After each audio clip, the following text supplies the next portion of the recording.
Olá, eu sou o professor Wagner Gaspar e seja muito bem-vindo à aula 78 do nosso curso de Algoritmos e Lógica de Programação. Vamos dar continuidade aqui ao nosso curso resolvendo o exercício de Fibonacci aqui no Scratch. Pedir para o usuário qual termo da sequência ele deseja e aí calcular e imprimir na tela.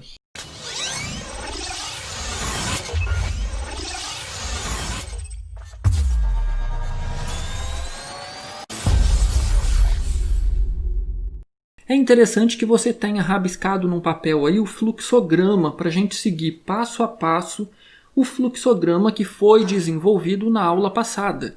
É esse fluxograma que vai nos orientar na construção desse programinha aqui, ok? Eu vou então aqui em Evento e aí eu vou utilizar quando a bandeirinha for clicado. Nós precisamos de uma variável para salvar o valor que o usuário vai digitar, concorda?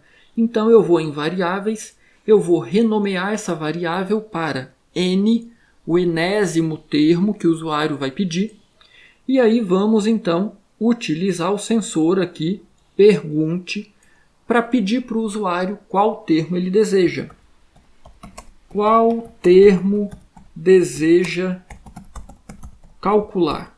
E aí essa resposta, como nós já vimos diversas vezes, vai estar aqui no elemento resposta. Eu vou vir aqui em variáveis, mude n para resposta. Esse valor que ele deseja calcular tem que ser um número maior que 0.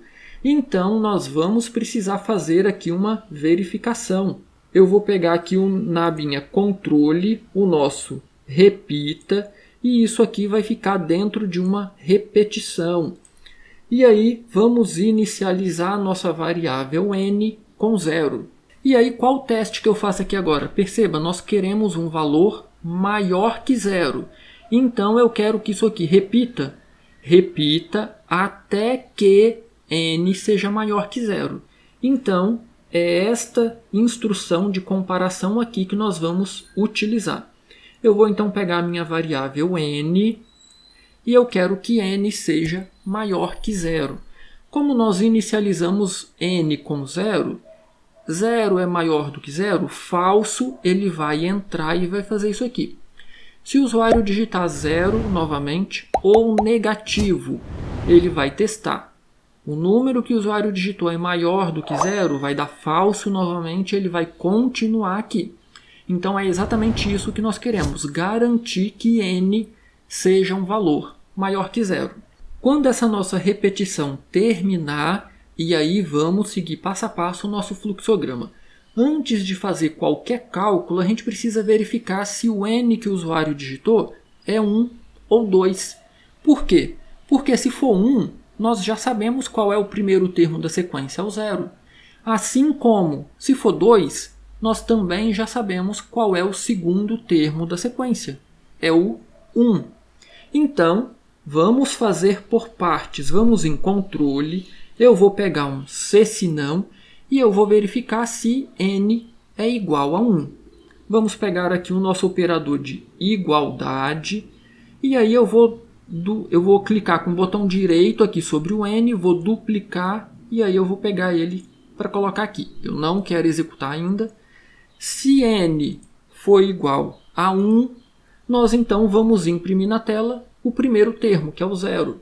Eu vou vir aqui em aparência e aí eu vou pegar o pense. Todas essas instruções ou todos esses 4 bloquinhos são bloquinhos de saída para imprimir informação na tela.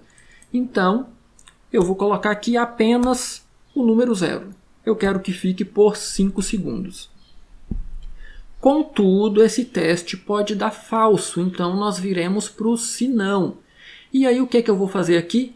Outro teste, porque agora eu vou verificar se é 2. Então, eu vou colocar o cursor do mouse sobre este bloquinho verde, vou pressionar com o botão direito e vou duplicar. Pronto. E eu não quero executar, só que agora eu não quero verificar se n é igual a 1. Eu quero verificar se n é igual a 2. Se n é igual a 2, significa então que o usuário quer imprimir na tela o segundo termo da sequência de Fibonacci, que é o número 1. Eu também quero que fique na tela por 5 segundos. Contudo, novamente, pode ser que n seja maior que 0 e não seja 1 e nem 2, ou seja, o usuário quer calcular um outro termo da sequência de Fibonacci. E aí nós precisamos então fazer aqui a nossa repetição para calcular esses valores.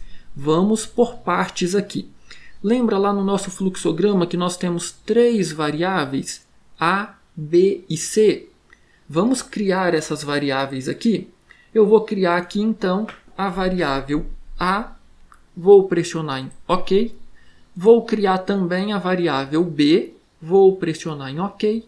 E vou criar também a variável C, e vou pressionar em OK. Vou marcar o N para o N também aparecer na tela. Vamos recordar agora para que a gente utiliza cada uma dessas variáveis. A variável A tem o primeiro termo da nossa sequência, certo? Então, eu vou puxar essa instrução e vou colocar aqui no início, mude A para 0. 0 é o nosso primeiro termo da sequência de Fibonacci. Eu vou fazer o mesmo com o B. Vou arrastar outro bloquinho deste aqui, vou alterar a variável para a variável B, só que agora eu quero que B seja inicializado com 1, porque o 1 é o nosso segundo termo da sequência de Fibonacci. Então, o que eu vou colocar aqui dentro, eu vou ir montando aqui do lado. Qual o primeiro passo que a gente vai fazer agora? Nós já descobrimos que n é maior do que 0, nós já descobrimos que não é o primeiro termo e não é o segundo termo, então ou é o terceiro ou é algum maior depois do terceiro. A primeira coisa que a gente precisa fazer então é, eu já tenho o primeiro e o segundo, eu vou calcular o terceiro. Como que eu faço esse cálculo do terceiro? Eu vou colocar aqui do lado. Mude C para C vai receber a soma de A mais B. Eu vou então em operadores, vou pegar aqui o operador da soma, vou colocar ele aqui e vou arrastar minhas variáveis A e B para cá. Muito cuidado para não soltar no lugar errado. Perceba, ela vai substituir a soma. Eu quero que ela fique dentro da soma. Então, mude C para A mais B. Eu acabei de calcular o terceiro. Agora eu vou pegar o primeiro e vou jogar fora. Então, A vai receber B. Vou pegar outra instrução dessa, vou colocar aqui, mude A para B. Vou colocar aqui a variável B e agora B vai receber C. Perceba que é exatamente o que nós fizemos no fluxograma. Então, a minha variável B vai receber o conteúdo da minha variável C. Ok, o cálculo já está aqui. C é A mais B, A recebe B e B recebe C. Agora, olha o que a gente vai fazer. Eu preciso contar qual foi esse termo que eu acabei de calcular aqui. Está faltando mais uma variável, é a nossa variável contador. Eu então vou criar aqui mais uma variável chamada contador. Vou pressionar OK. Essa variável também vai ser inicializada aqui, variável contador, e ela vai ser inicializada com 2. Lembra por quê? Nós também fizemos isso no fluxograma. Por que 2? Porque eu já tenho 2 termos da sequência, o primeiro e o segundo. Então, quando eu fiz esse cálculo aqui, uma única vez eu calculei o terceiro, certo? Então, não é mude, é adicione. Eu vou adicionar mais um na nossa variável contador. Eu já tinha 2. Calculei o C, que é o terceiro. Então, 2 mais 1, 3. Eu tenho agora o meu terceiro termo da sequência de Fibonacci. O que eu preciso fazer agora para finalizar ou quase finalizar o nosso programa? Se o usuário digitar, por exemplo, 5, 7, 10, esse bloquinho vai ter que ser repetido várias vezes, concorda? Então, o que nós fizemos no fluxograma? Enquanto n que o usuário digitou fosse maior do que contador, a gente ia repetindo. Mas lembra, a nossa repetição aqui ela é um pouco diferente, perceba? Eu vou pegar a repetição, vou colocar ela aqui dentro do senão, vou arrastar um pouquinho para baixo. Perceba que repita até que o que aconteça? Até que o N que o usuário digitou seja igual a contador. Ou seja, o contador aqui não diz exatamente qual termo eu calculei, terceiro termo, quarto termo. Quando o contador for igual ao N que o usuário pediu, então eu tenho que parar a minha repetição. Então nós vamos utilizar aqui uma operação de igualdade entre quais variáveis? O N que o usuário digitou e o contador que me diz quantos termos eu já calculei. Isso aqui agora vai ficar dentro da nossa repetição. E aí só falta um detalhe para finalizar o nosso programinha aqui no Scratch. Eu calculei o meu 80º termo. Quando terminar a repetição, eu preciso imprimir, eu preciso mostrar esse 80º termo na tela. Eu vou então colocar aqui, perceba que está fora da repetição. Se eu colocar aqui dentro, toda a repetição ele vai imprimir algo na tela. Eu não quero isso. Eu vou colocar aqui fora. Então, aqui fora, quem que eu vou imprimir? Quem tem o meu 80º termo? É a nossa variável C. Perceba, é sempre ela que recebe a soma dos dois anteriores. Eu então vou arrastar a minha variável C e vou colocar ela aqui dentro. E eu também quero que ela permaneça na tela por 5 segundos. Vamos testar se o nosso programa está funcionando corretamente, então? Eu coloquei aqui em cima a instrução quando a bandeirinha for clicada. Então eu vou pressionar na bandeirinha. E aí vamos ver, se eu digitar 1, ele tem que imprimir o 0. Ok, que é o primeiro termo.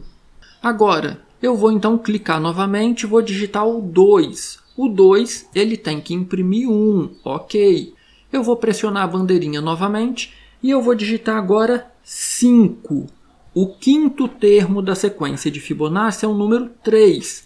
Ok, perceba que ele imprimiu aqui corretamente. Eu vou pressionar a bandeirinha novamente e vou digitar 8.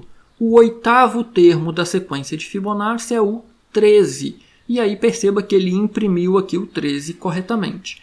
Se você ficou meio confuso com essa repetição que nós fizemos aqui, não se esqueça que aqui em controle nós temos essa instrução, espere, e aí você pode colocar ela aqui dentro, espere 1 segundo, e aí eu vou colocar aqui 2 segundos, e aí você consegue ver as variáveis aqui alterando de valor. Perceba, eu vou clicar na bandeirinha novamente, todas as variáveis foram inicializadas, exceto C, e aí eu vou digitar então o sétimo. O sétimo termo da sequência é o número 8. Eu vou pressionar Enter, então perceba que agora os valores vão mudando mais devagar. E aí você consegue observar como que essa alteração vai ocorrendo. E aí nós temos, por fim, o número 8, que é o nosso sétimo termo da sequência Fibonacci. Se ficou qualquer dúvida, posta aqui nos comentários. Aproveita, deixa seu like nessa aula, isso é muito importante para o canal. E você está aprendendo aqui, certo? Se inscreva no canal, é uma ótima retribuição aí para todo esse tempo que eu estou gastando aqui. Do mais, não perca a próxima aula. Na próxima aula nós resolveremos este mesmo problema na linguagem Portugal. Nos vemos lá.